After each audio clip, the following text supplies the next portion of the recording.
Hello, my good friend. Welcome to Inspired Literary Works. I'm author and blogger Stephanie Renee Sinclair. I'm so glad you found your way to this podcast. I invite you to visit my blog at www.inspiredliteraryworks.com. Inspired Literary Works is a Christian based blog that offers encouragement for your life challenges. I aim to create content that is motivating and targeted to help you discover your life's purpose. You're welcome to follow this podcast and subscribe to the blog. I also encourage you to subscribe to the YouTube channel so that you can receive post updates. The content that will be shared here will be the same content that is posted on the Inspired Literary Works blog. So if you prefer listening versus reading, I will make both options available. Thank you for visiting Inspired Literary Works. Today's encouragement post is Value your assets while you have time. Our nation was built on hard work, and throughout this journey of developing our nation's infrastructure, a lot of emphasis has been placed on the importance of acquiring assets, specifically tangible assets. While the acquisition of material things are a symbol of hard work and discipline, a significant amount of emphasis has not been placed on valuing relationships. While social media has provided pathways by which we can connect with one another instantly, all too often many of us miss opportunities to show people genuine love. Time regretted. Recently, I was thinking about my friend Ronnie, who I attended college with over 20 years ago. When I first saw him, I was immediately captivated by him. He was tall, handsome, and popular. When we met each other, he expressed his interest in getting to know me better. We kept in contact briefly, but never dated. Despite our failed attempts to develop a relationship, due to our busy schedules and preoccupation with other dating relationships, we remained on good terms.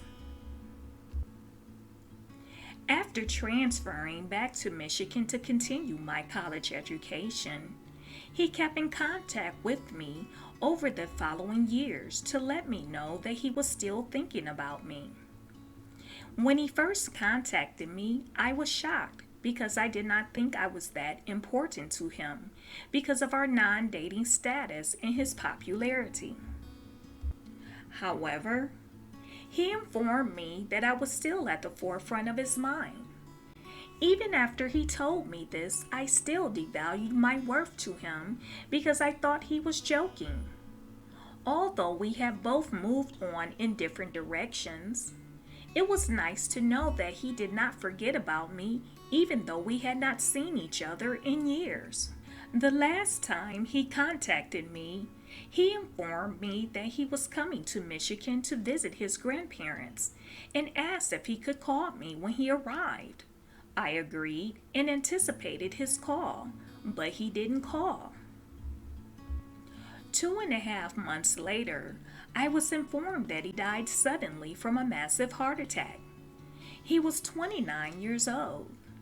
What seemed to be a routine friend welfare check call turned out to be the last conversation I had with him. Ironically, prior to his death, I had a dream about him walking toward a graveyard and looking up. Although I could not have predicted his death literally, I certainly wish I could have spoken to him before he died, got to know him a little better, and prayed for him if I knew about his struggles. It's been over 15 years since that last phone call, and I still think about it as if it were yesterday. I cannot trace any online remnants of him because social media was not as prominent back then as it is now. I also had this experience with two of my cousins who are now deceased. My cousin Erica battled kidney failure for several years without my knowledge, and when she died at age 36, it was a shock for me. Again, I wish I had contacted her more frequently than I did, and I wish that she had contacted me as well to let me know about her struggles. When I had a dream about her being sick, it was too late. She had already passed. The same situation occurred with her older brother Jerome a few years later. If I had known about his ailments, I certainly would have made an effort to show him how much I cared. These three people make me wonder, how are they doing on the other side? It's been a long time. More than 15 years for Ronnie, 8 for Erica, and 5 for Jerome. I often wonder how much progress they would have made in their lives and if they would be happy. Erica graduated from undergraduate school about a year or two before her demise, and Ronnie lived out his desire to live in Texas, as he expressed so many times as being one of his goals. I wasn't as close to Jerome as I would have liked to have been, but I am sure that his desire for a better life was equally attainable before he made his transition.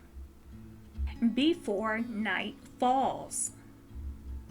Ephesians chapter 5 verse 16 says, "Redeeming the time because the days are evil." Time is fleeting, and the time we spend with others is more valuable than you think. I was fortunate to survive a near-fatal car accident 8 years ago, a few months after my cousin Erica died. What seemed to be an average errand I was running for my mother turned out to be a life-altering event that did not change overnight. Although the days and years that followed the accident were a battle I never thought I would have to contend with, I am grateful that I am still alive to contribute to society in a positive way. Life is an asset that should not be taken for granted. You may be dealing with some type of conflict between your loved ones or friends, but I have found that you are only responsible for how you act and respond to others. Although we have ideals of how we want relationships to work, the only way you can make life better is to be the best person you can be. One thing I value the most in people is authenticity. It's what I aim to live for each time I extend help or befriend someone. Life is too short to stay involved in messy relationships. Sort out the differences you have with each other, and if the other person does not want to agree to relationship repair, make an effort to always leave their presence with authenticity. After they have settled down, he or she should be able to think about the time you spent together as one in which you gave them the best love, your attention, and service, as opposed to leaving them hurt or devastated because of your words or actions. Jesus said in Matthew chapter 5 verse 25, "Agree with thine adversary quickly." I have dealt with a conflicting relationship for quite some time, and when the conflict began, I thought I had to be right or attempt to change the other person's mindset. As time passed, and I have gone through the challenges of overcoming injuries from the car accident, I have been able to identify what's really important and what's not. My mother commented to me one day, "I don't see how you can remain so calm," referring to this situation I have been dealing with for more than a decade. I informed her that I enjoy peace and being headache-free. It's not so much that the person has changed, but I have changed. Once I realized that the other person was determined not to change regarding a certain matter, I became mentally free. I accepted what this person told me he was not going to do, and his actions of committing to his declaration. All I can do is my part in making the situation as peaceful as possible because I'm more concerned about my eternal outcome.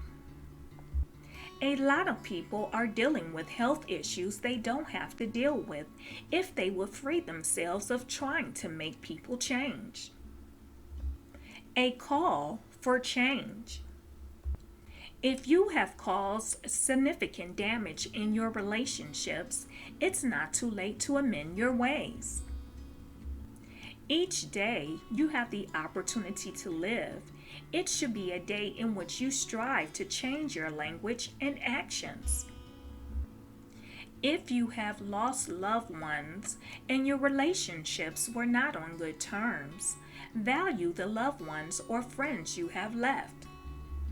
Matthew chapter 25 verse 13 says, "Watch therefore, for ye know neither the day nor the hour wherein the Son of Man cometh."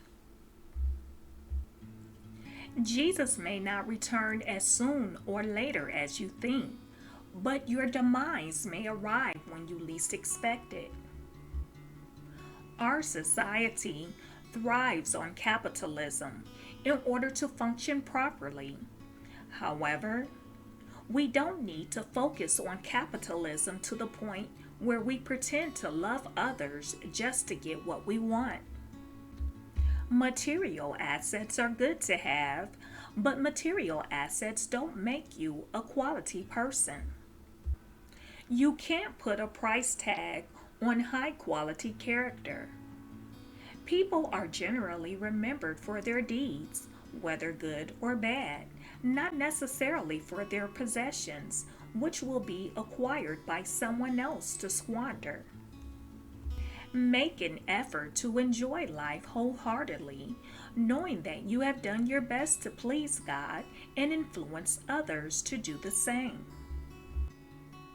If you've enjoyed today's encouragement post, I invite you to purchase a copy of my book, A Summons for Champion Strength, which is available on Amazon for $3.99 for the ebook version, or you can download it for free if you have a Kindle Unlimited subscription.